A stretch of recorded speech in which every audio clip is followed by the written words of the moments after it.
4-5 দিন ধরে বৃষ্টি চলছে চারিদিকে, এখনো বৃষ্টির কোনো শেষ নাই। আবহাওয়ার পরিস্থিতি এখন দেখেন, সময় পরে পরে যেভাবে বৃষ্টি হয়, আকাশ এখনো কত যে মেঘের সীমা ছাড়া, এখন আকাশটা পুরা মেঘলা। আর বৃষ্টি আর বৃষ্টি, একটু পরে পরে আসে যখন বৃষ্টি, ঝড় তুফান সাথে করে নিয়া জল আর জল।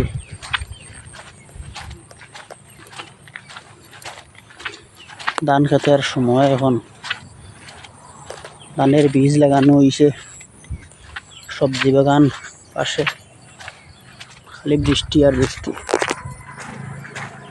রাস্তাঘাটের অবস্থা বেহালত, সবাই দেখুন রাস্তাটা একদম নষ্ট হয়ে গেছে, এত বৃষ্টি।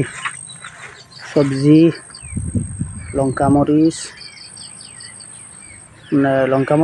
মরিচের নামও লঙ্কা, হ্যাঁ, তো এগুলো কইন লুসাই মরিচ আর সবজি।